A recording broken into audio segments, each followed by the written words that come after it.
Aquatica. Exercising. Yeah. I'm going to bless this water with 16 bars. I know this is stupid, but I would love a sketch where people are exercising demons. So it's like it's like a workout tape where demons are exercising. Well, they're just dressed up like demons and they're lifting weights. Funny you say that. You remember the movie Stay Tuned?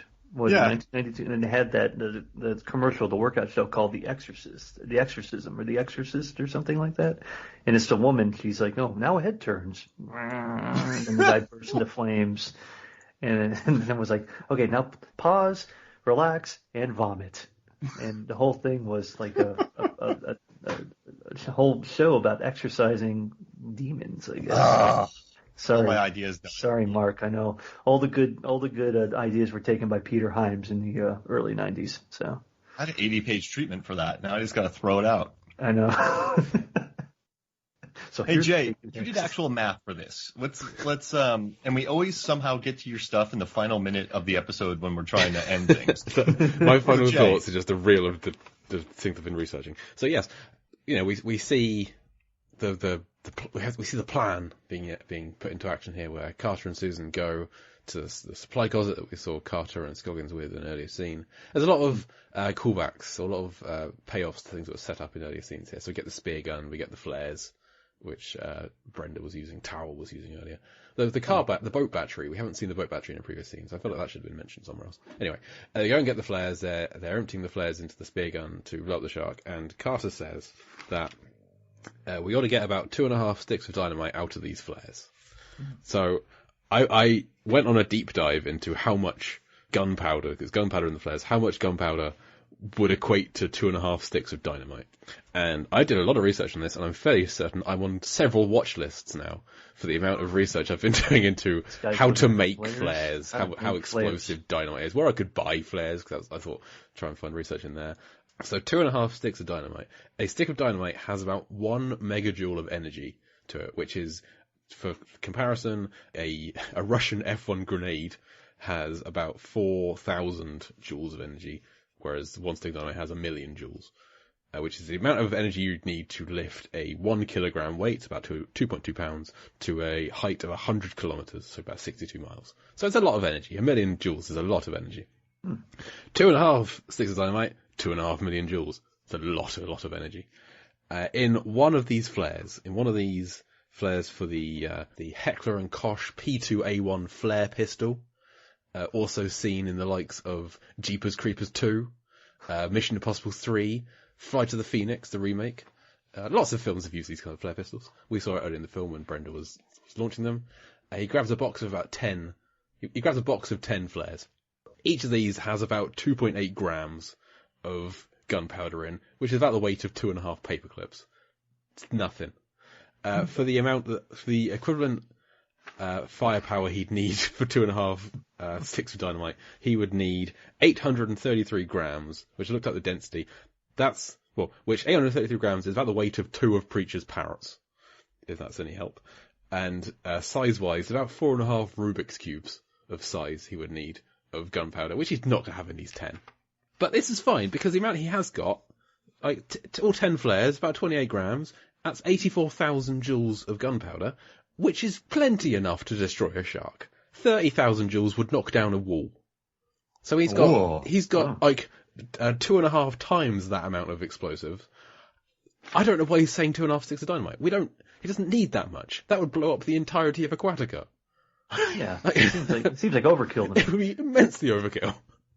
But he also calls the shark a 45-foot shark later, so maybe he just exaggerates. Maybe he just doesn't know 45 foot, 800 pounds, 2.5 sticks of dynamite. You do the math at this point. I don't know. He just no idea. Doesn't know, perhaps. Just making this up as you go along. It's like, look, guys, this isn't real anyway. I don't care what you believe, because there's nothing to believe here. Guys, this is a film. It's all fiction. I don't know what we're doing here. I mean, the boom at the end is... So I have a question. The big boom at the end, do you think what that dynamite would do, since it's an excessive amount? I mean, because the explosion at the end is comically large. It is. That seems to fit with the 2.5 sticks of dynamite, given that it came from underwater. as well. There you go. So I think we'll dig more into that in a future chapter because I didn't do the research for that one yet. We'll get to that at a later date. I know Mythbusters did some work on that too. But yeah, for now, they've got plenty of dynamite. Carter's just exaggerating far more than he needs to, and I find it frustrating. I'm surprised he didn't. I mean, if he had 2.5 sticks of dynamite, he should have made multiple spears in case he missed with the first one. He was really banking on the one spear to really do all the work. Yeah, especially he's giving it to Susan, who we don't know how good of a shot she is. Maybe she we don't know. More maybe she's Gina Davis. Maybe she's been to the Olympics. I don't know. There could be a Gina Davis here. I don't know. Whoa. And she was married to Rennie Harlan. Married to Rennie Harlan. See, I was waiting for this. I was waiting for this moment. Thank you, Jay, for being my Stockton to your Malone. That's okay. Well, I don't know who those people are. I actually slam dunked it. You gave it to me. So I'm assuming those are basketball players. Yeah. Okay. Good. I wanted to make sure it was something you understood, so it was perfect. I do love when he's like, you stick it to the positive end and boom. Boom. But now, Mark, it was more like boom. Yeah, boom. You need to take any kind of emotion out of your voice when you're saying this onomatopoetic boom. It should be like a sell it, please. And boom. I wish it was crew fluid. That would have been good. Kabooey. Matt, can you say boom without, in a monotone, without sounding like it's awesome? Oh, like just saying boom? Yeah. Well, see, yeah. See, even that boom you added had some extra No, there's something at the end. There's a I think it's just the way the word is constructed. The word boom just acquires a upward kind of almost inflection in the voice kind of thing. So you're always going to get that It's like you can't say kangaroo without putting on an Australian accent. Yeah, kangaroo. Yeah. Well, I know. You can say kangaroo normally. Kangaroo. I said it. Okay. all of our Australian fans were just like, that's not how you say kangaroo. I'd have to put it as the Dagger or our former Australian guest. No one else. Nobody else can say kangaroo with me. Now, I have a revelation. So in this scene, he says boom. P-O-D, they have a song called Here Comes the Boom. So I'm thinking that's where it came from, this line of thinking. And we won't go further on that. I'm just saying, I think that's the nucleus of the POD discussion. No, Switchfoot, no clue. Yeah, Switchfoot, you worked that I think maybe you're being paid by Switchfoot or some market into this conversation. POD was always the nucleus of this, and you decided to incorporate like a virus. You're trying to infect this nucleus with Switchfoot, and I'm not having it anymore. Done with it. POD was the voices of our generation. Yeah, they made me feel alive. Yes, and they were in the Blue Crush trailer. They were. See, that's water. There's water in there. Water. Surfing. What's her name? Michelle Rodriguez. She was in the Fast and Furious movies with Cole Hauser. Yeah, with Cole Hauser. And Cole Hauser was in Pitch Black with Vin Diesel. Vin Diesel, who was also in Fast and Furious. So it goes. It's circular. It's circular. It goes around. This is round. Wow. Time is a flat circle. Yeah. Circle. Here comes the boom. Ready or not. Wait, with Kevin James. Yeah.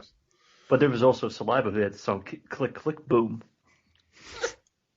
Yes, and that brings it back to the hero song from Spider-Man, the movie with Chad Kroger's Nickelback. Yeah. I'm going to call it Chad Kroger's Nickelback from now on. Nickelback. I'm sure that's what Chad Kroger does as well. That's what he just like. Look, my Nickelback band was great. Chad Kroger and the Nickelbacks, I think, was his original draft. Look at this photograph. Okay. Every time I do. Kroger and the Nickelbacks. I like that. Sounds like an old doo-wop band from the 60s, or something like Ed Sullivan's like, now presenting Chad Kroger and the Nickelbacks. But you have to say it a certain way because it could sound pretty bad, and if you say it the wrong way, because it's on the edge of being very inappropriate at the same time. And everyone's guitar is just really high up there. Really, like up in their chest, like Beach Boys style. Like that high. I'd love a Beach Boys cover of like How You Remind Me. Just what would they do with that? You want like all the harmonies and everything, and just Brian Wilson's play on the entire thing. Yeah. I want a movie about John Cusack. Not just as John Cusack. Who's going to play John Cusack? John Cusack. Old Brian Wilson. Chad Kroger is John Cusack. There you go. Whoa.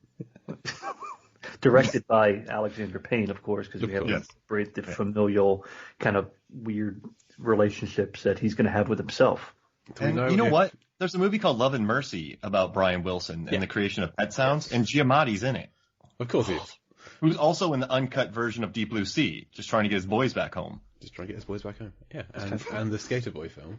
Yeah, he's all over the place. He's one of our hardest working actors. He's in everything.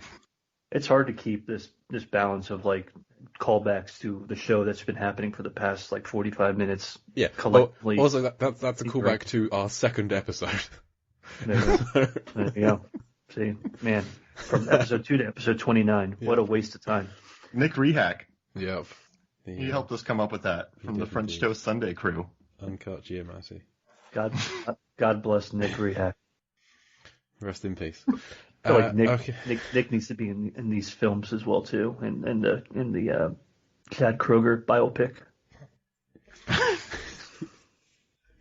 I gotta say, I love flares in shark movies. I'm gonna put that out there for the world to hear this. Okay. So The Shallows flare scene. Oh yeah, she has the flares. Yes. 47 meters down, 1 and 2 flare scenes. Crawl isn't a shark movie, but it's still beautiful. Flare scene. Flares, trying to get that helicopter to come down. Crawl's a classic. Crawl is a classic. I love that movie. What do you call it? Lake Placid came out the same year as Deep Blue Sea. An alligator film. We don't speak of Lake Placid. It's terrible. Deep Rising has a flare scene. Does. Titanic. No sharks, but flares. No sharks. They got flares. Flares are the stars. Flares are the real stars of these films, not the actors. We don't care about the actors. But we also know that 10 flares equal 2.5 sticks of dynamite. In the world of Deep Blue Sea, yes, that is correct. Yeah, because that's what a Mako shark thinks about. Freedom. We get a title drop in this chapter because we haven't mentioned. Yes. We have a title drop in this chapter. This is the pivotal chapter of everything. It's the one where they say Deep Blue Sea. That's the one where they say happy to be on this chapter. I was like, oh. They say the words in this one. They do. They do. They say it's like when you're listening to like a song or something, and the song the title of the song is there, but they never mention the title of the song in the song. This time, the title of the movie is at the very end of the film. It's great. Like they asked this question back in chapter 15, I think it was. What does Sam Jackson, Russell Franklin saying? Like, what does a 8,000-pound Mako with a brain the size of now it's an flathead V8 engine? What does I dream of? And now we get the answer because they didn't stop to think about it. There's been like 14 chapters between that and this one. No one actually thought, hey, hang on, what did Russell say? What should we be thinking about right now? I remember him. That guy had that speech and then he died. Remember that guy? It was like 20 minutes ago. Remember that part where Shark ate a guy? He said something else. We just forgot what he said. Enough is enough. This 8,000-pound shark isn't 8,000 pounds. That's a big shark. But Carter believes this is what an 800-pound shark thinks about, though. So there could be differences in what they really think about. Yeah. If you're 800 pounds, you might think about something completely different, than an 8. Like if I'm 8,000-pound shark, I'm probably like, I'm really fat. I need to get in shape because I'm never going to make it over this fence. Never. Just think about cardio. That shark. That's what 8,000-pound sharks think. Just swimming laps. It's like this Aquatica's not big enough for me to do my laps. It's too small. Maybe that's why Carter rides them. Extra, when you put the heavy backpack on to hike to build up your leg strength, lose some weight. Maybe that's why Carter rides the sharks to get him, that extra pressure, some added weight. Because it's like 150 soaking wet body is really going to make the big difference on the 8,000-pounder. Maybe. It could affect the water trajectory. That's true. Yeah, he's not as aerodynamic as he wants to be. He's got this that's why those big trucks on the highway now, they have that thing in the back where you have the better aerodynamics on the back of the trucks. That's what an 8,000-pound Mako shark that has the back of a Mack truck thinks about. Wow. Yeah. You did it. Deep Blue Sea. He thinks about that. Shouldn't they just let it go? Because what's this shark going to do? Right. If you we have to kill her. Why? And they're not trying to kill you, and they're just trying to escape. You're not like, we got to stop them. No, let them escape. Obviously, he's thinking about freedom in the deep blue sea. That's it. He's not thinking about eating people, wreaking havoc, meeting some bad sharks, and joining a shark gang, and doing that. That's not what he wants. He wants freedom in the deep blue sea. I have a theory. I think that